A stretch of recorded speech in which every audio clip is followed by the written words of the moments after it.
Hey guys, welcome to the channel. What I'm going to attempt to do in this video is summarize the repair I had to do on this Magna. I do want to apologize for the lack of audio and video quality. I'm just getting this channel started out, and this here was actually kind of the inspiration to start this channel. If you look at my first two videos, I picked this up and there was a noise. The guy said it was a knock, but when I got there, I realized it wasn't a knock. More so like a tick, something in the valve train. So I got it for $400 and decided I want to rebuild it and get it back on the road and whatnot, because it is just super clean and it's stock all the way around. I mean, nothing's been replaced or anything. It's a 1983 Honda Magna 750. These were pretty fast back in the day. Pretty cool bike. I've always liked the way they look. It just really embraces that 80s cruiser style. But this will be my first attempt at editing, really. I'm gonna try and piece this together, these clips together, along with some pictures that I took of the process. I was hoping to video this during the process when I posted those other two videos about a year ago now, and I didn't, and I do regret that, but I do have some pictures and I'm gonna try and go over it. It seemed to me it was pretty bizarre. I've never really heard of something like this happening, but it ended up being good for me because I was able to fix it for really cheap and it wasn't too bad of a job. And now I've got a clean, pristine 1983 Honda Magna. So anyways, again, sorry for the lack of editing skills. This will be my first real attempt, but this bike will probably be featured a lot more in the upcoming videos of the channel with my moto vlogs and whatnot. So give you guys the rundown, since this was the inspiration for the channel after all.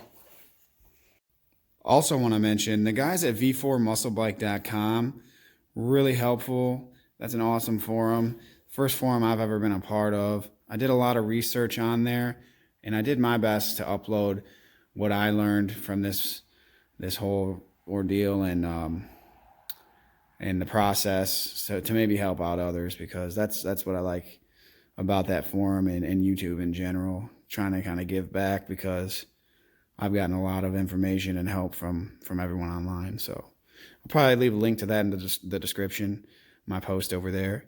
And if you guys have anything like, well, really any V4, they have different sections for all the bikes, not just Magnas. So you guys should definitely check that out.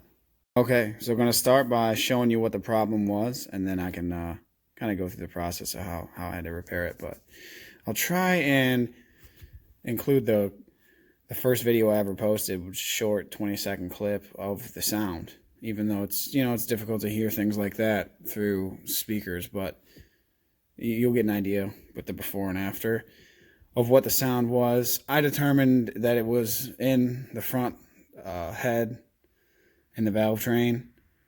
So once I got it all pulled, this is what I found.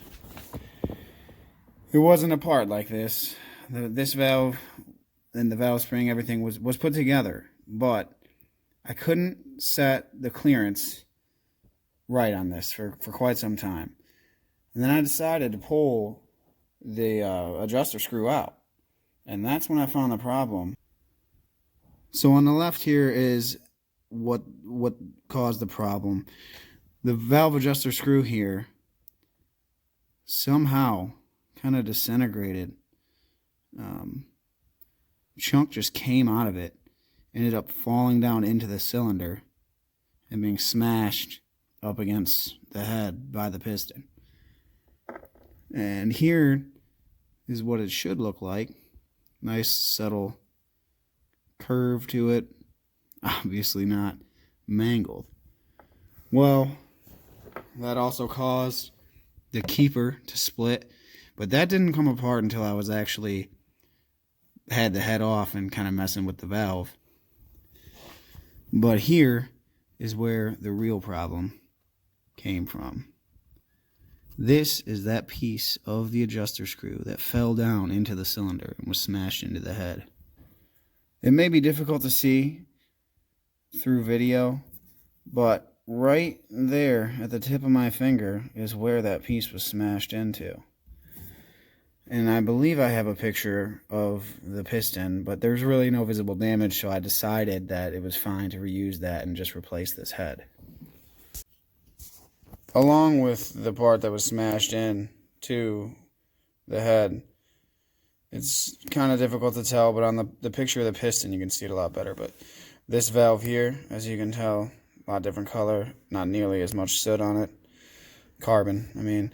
And that's because it was kind of dropped, and there was no pressure on it because it didn't do any damage to the piston. But that's what was causing my noise, was the combination of this tapping the piston as well as the little chunk there. I did consider just replacing this valve and getting it all up to par, but I was concerned about the little indentation on the bottom of this head, and I just felt that if one of these failed within this head, that maybe any of these other ones could go. Maybe it was a poor run of, components here from the factory. I don't know. But it also just worked out that it would be a lot cheaper and easier to just buy a replacement head with the valves all set up, ready to go. All I had to do was install it and adjust my valves, and was good to go. All right, so let's get into the process here. First things first, this radiator had to come off. Not too bad. Each side has this kind of decorative cover on it. It's just one screw there, one screw on the bottom of it down here. That comes off. Once that's off, you have access to a bolt on each side of the bike that holds the bottom of the radiator. And then the only thing else left is that bolt right there holding the top. A couple hoses, of course. And then after that, you've got pretty much full access to this valve cover. Valve cover is pretty simple. I can only get you a view of the bottom two bolts here, but they're right out in the open once that radiator's out of the way. 4 bolts, and then you're looking at the valve train. So from here, I'll probably have to fill in with just the pictures of the process that I had while I had the valve cover off and when I pulled the head. But I do want to make mention of what was one of the worst parts about this job, which was the exhaust here. Obviously, 40-year-old bike, rusted, been through plenty of heat cycles. These were such a pain to break loose. I had torches on it, everything, beating it with a mallet, you name it. Eventually I did get it loose, but only to find out that once it's loose from here, you have almost no play to actually pull it away to give clearance to the head to pull it out. And I traced, all the way down, found multiple points to loosen it, disconnect it, to try and get that wiggle room, and it is just nothing really ever worked. I pretty much ended up just kind of almost bending that exhaust out of the way to pull it out, because it was just all so old and rusty and just not easy to work with.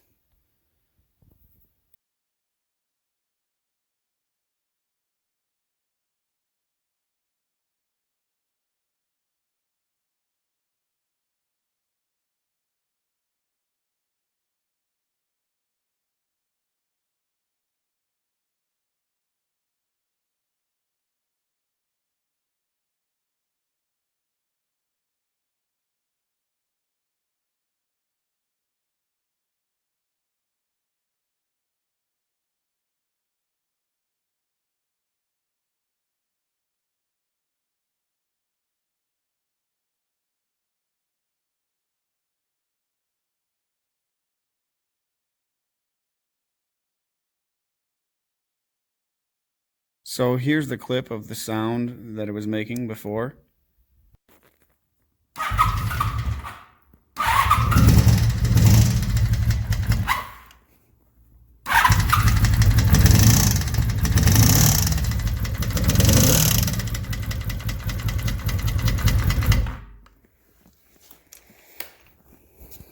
Well, thanks for watching, guys.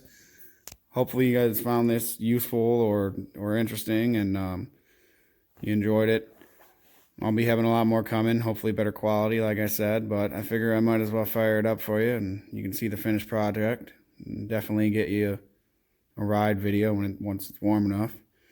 But let's hope it fires up. It's probably a little cold. We'll see.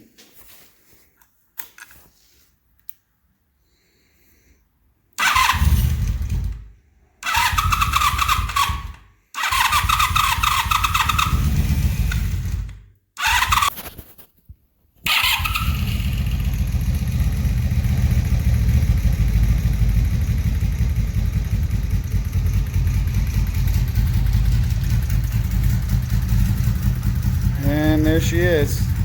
Sounds good. Now I put about 100 miles on it since I did the work, and I haven't had any problems since, so I think she's good to go now.